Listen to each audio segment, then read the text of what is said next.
We were out on Tuesday morning, going door to door, helping get out know your rights information to our local small businesses so that they know how to interact with ICE agents when they're in our neighborhoods.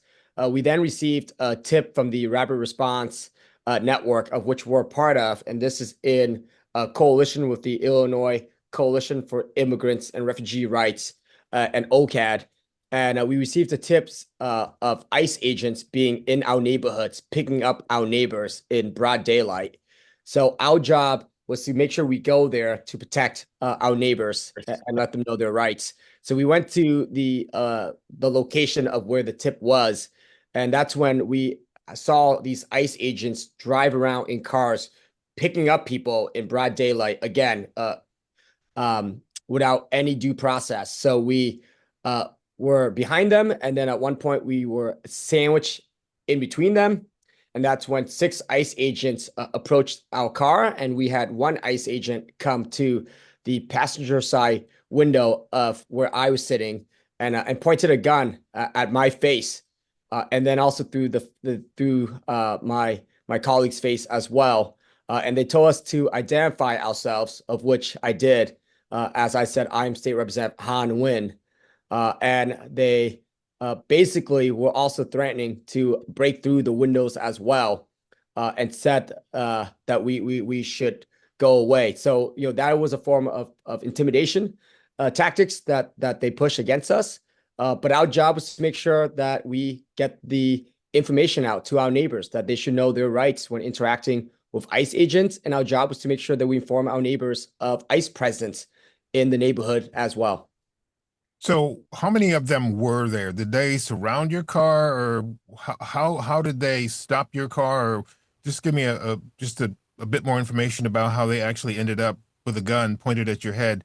Did they have marked cars? Any more detail you can provide is fine. These were not marked cars. One was a Kia van, of which three men were in the front.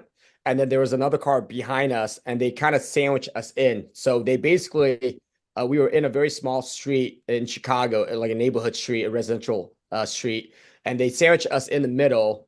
We had three men come out from the front, and then we had three men in the back as well. So they did surround the car, and at one point they pulled the gun at the very beginning of the interaction. That's when they pulled the gun on us, and it was not until and I think for us, it was not until I my colleague pulled out his camera that they took away the gun, because they knew that we were recording them, and they were acting in an unconstitutional manner.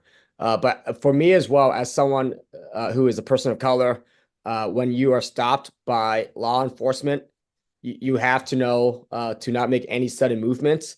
So, I did not pull out my camera from my pocket, and I put my hands up just to make sure that they knew that we were not a threat to them. What went through your mind when that gun's pointed at you? What kind of gun was it, and what went through your mind? Yeah, it was a pistol, and they pointed the gun through the window. And so at one point, the window even went down, and so the gun went through the car at one point. And I think for us, again, it was a very scary moment. We wanted to de-escalate it as much as we can, but I think knowing where, if you're a person of color in America, if you're being stopped by law enforcement, you have to make sure that you de-escalate the situation, because it could have ended in a different direction. So our job was to make sure that we identify ourselves, and that's when they recognized who I was, and then they went away.